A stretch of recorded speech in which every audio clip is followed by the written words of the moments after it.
Bruce, I'm going to talk to you. Yes, sir. Now, there are many sides to Sam Axe's alter ego, Chuck Finley. Chuck Finley. Chuck Finley, ladies and gentlemen. All right, I'm going to ask you, Bruce, which has been your favorite to play? Come on. My favorite to play, being Sam Axe or Chuck Finley? There's many sides to it. There's many sides to the favorite version of Chuck Finley? Yeah, favorite version. The dumb outfit I have on right now. A couple episodes back, we did an episode where there's a guy fleecing rich women.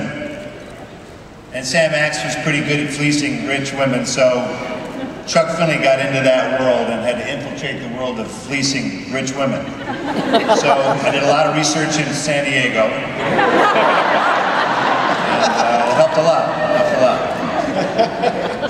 All right, Tim, you awake on the end there? This one's for you. Yes. Now, you've directed episodes of Barrios, am I right? And tell us about the challenges of doing that, because that's going to be unique. I mean, both in front of the screen, behind the screen, the whole thing. Tell us about the challenges of directing an episode of Barrios. Well, it's on Burn Notice, it's great because you have the smartest guy in the room, Matt Nix, who provides you with the good scripts with Alfredo and the gang, and then the coolest guy in the room is always Bruce.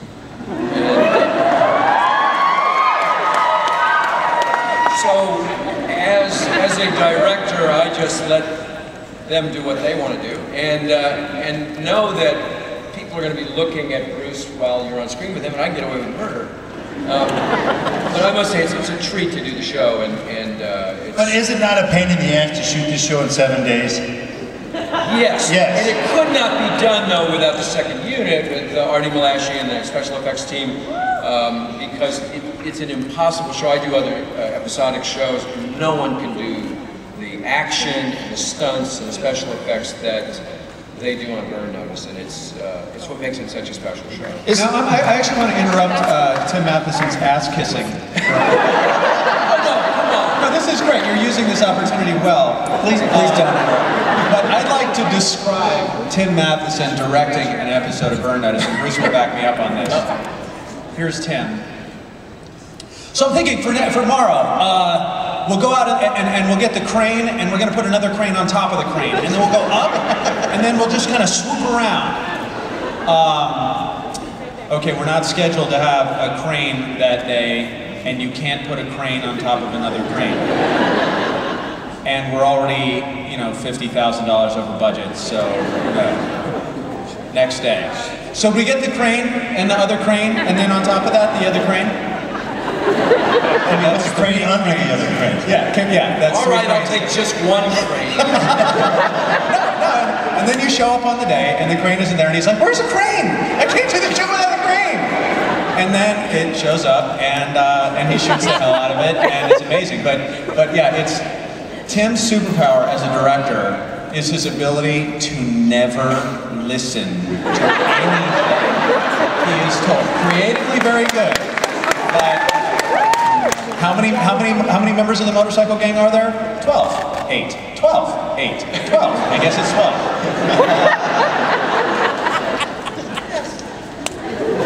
Unlike any director I've ever heard of, Tim Matheson. Back to you, Alfredo. Now, Burn Notice has had some absolutely extraordinary villains. Okay?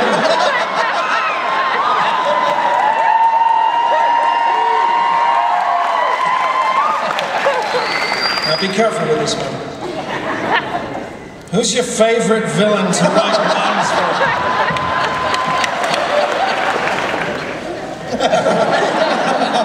No, come on, be honest.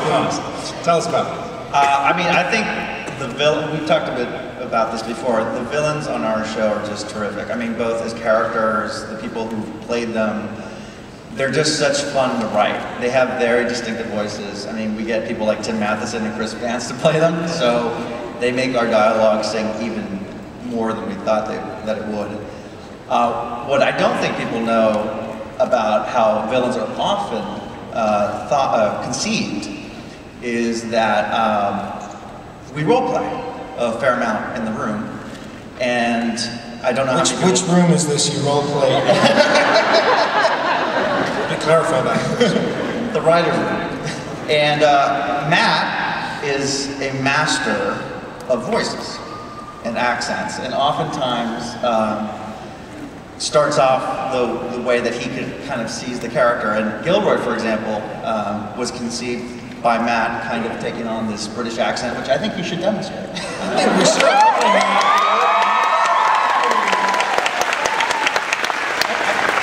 You're putting me on the spot. Careful. It was upper crust. Well, actually, that's. Did you know the old joke? Because we wanted to do sort of this hard-ass, sort of fey villain. And there's really only one guy who can play that. No, I was reminded of the old joke, how do you tell if an English guy is gay? Well, you can't really, can you, darling?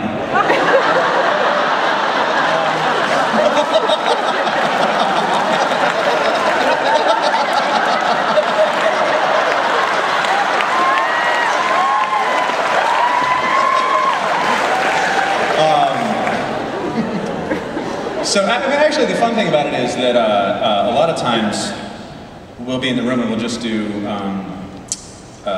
we'll be conceiving a scene, and we'll have to say, like, okay, can this character get this character to do X, Y, or Z in 30 seconds? And then it'll just be sort of like, I'll say, okay, make me do it.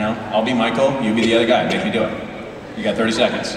And then That's great. we sort of transcribe it, or I'll do the villain, and the other person does Michael. And so just do it. And then if we can act out the scene in the room, then we can write it. That's And fantastic. we do that a lot. So Well, it pays off, guys, because honestly, you write the best villains on television. There's no doubt about that.